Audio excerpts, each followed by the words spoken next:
बिस्मिल्लाहिर्रहमानिर्रहीम, अस्सलाम वालेकुम। Welcome to best my kitchen. उम्मीद है आप सब खैरियत से होंगे। अल्लाह ताला हम सबको अपने हिफ्ज़ मान में रखे। आज हम बना रहे हैं खुबानी की चटनी या ड्राई एप्रिकॉट सॉस, तो जो बहुत ही मज़े का और लजीज है। तो चलिए आइए शुरू करते हैं। इसके लिए हमने आधा कप खुबानी ली है और खुबानी जो है वो सीड के बगैर है, यानी इसमें गुठली नहीं है। तो इसको हमने अच्छी तरह से धोकर इसमें 2 कप पानी डाल लिया है। अगर आपके पास टाइम हो तो आप इसको 2-3 घंटे के लिए इसी तरह रख दें, लेकिन मैं इसको फ़ौरन ही बना रही हूँ। तो इसमें 2 टेबलस्पून मैंने चीनी डाल दी है और नमक डाला है 1/4 टीस्पून और चाट मसाला डाला है 1/2 टीस्पून। तो अब मैंने इसको चूल्हे पे रख दिया है पकने के लिए और आग मैंने ऑन कर दी है। तो जब भी हम चीनी डालते हैं तो चीनी को डालने के बाद हमें इसको फ़ौरन हिलाना चाहिए ताकि ये नीचे ना बैठ जाए, और जब आग जली होती है तो ये जलना शुरू हो जाती है। तो इसको कवर करके पकाएंगे हम लो फ्लेम पे तकरीबन 20 मिनट। तो 20 मिनट गुजर चुके थे और मैंने चूल्हे की आग बंद करके 5 मिनट इनको ऐसे ही रहने दिया था। तो अब देखें खुबानी जो है हमारी अच्छी तरह फूल चुकी है और बहुत सॉफ्ट हो चुकी है। देखें बहुत ही अच्छी नरम हमारी खुबानी गल चुकी है। तो इसको थोड़ा ठंडा होना देंगे और अब इसको हम खुबानी को निकाल कर थोड़ी सी इसमें से हम थोड़ी सी खुबानियाँ जो हैं वो निकाल लेंगे, क्योंकि हमें जो खुबानी है वो कुछ तो हमें ब्लेंड करनी है और कुछ हम इसी तरह से साबित रखेंगे।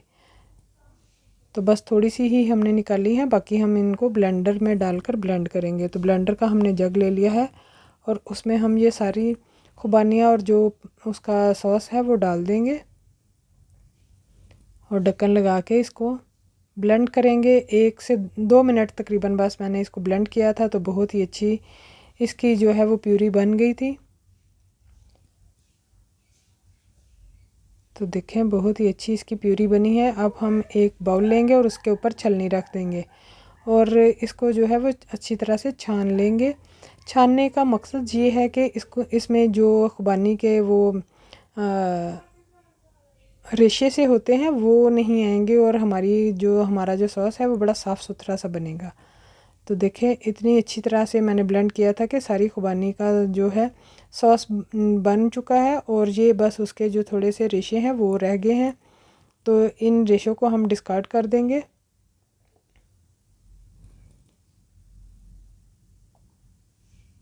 और ये हमारा सॉस बहुत ही अच्छा सा नीट एंड क्लीन जो है वो तैयार हो चुका है। तो अब इसको दोबारा से हम सॉस पैन में फिर डाल देंगे। अगर आपको हमारी रेसिपीज़ अच्छी लगती हैं तो लाइक और शेयर कीजिए और हमारे चैनल को सब्सक्राइब भी कीजिए और साथ ही लगे हुए बेल आइकन को भी प्रेस कीजिए ताकि हर आने वाली वीडियो आप तक पहुंचती रहे और आप भी घर बैठे मज़े मज़े की रेसिपीज़ बनाते रहें। तो चीनी मैंने डाल दी है 1 टेबलस्पून।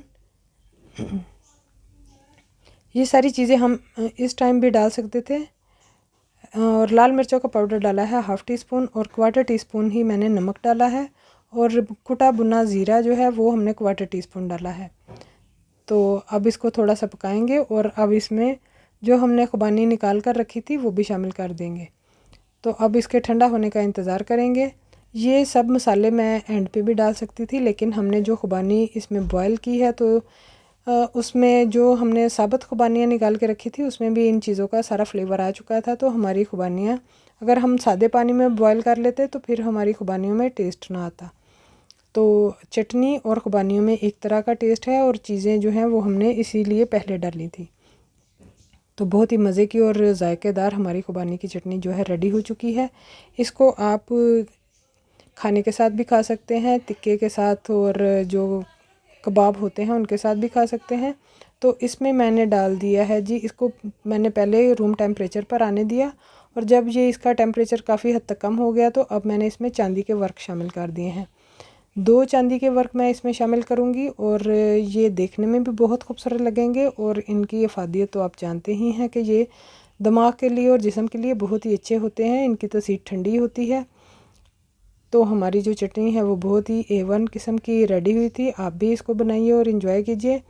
और ये चटनी जो है आप खाने के बाद भी मीठे के तौर पे भी खा सकते हैं, क्योंकि ये बहुत ही मज़ेदार होती है और जो भी इसको खाता है वो बस खाता ही चला जाता है। तो आप भी इसको बनाइए और इन्जॉय कीजिए। वीडियो देखने के लिए बहुत बहुत शुक्रिया। फिर हाजिर होंगे नई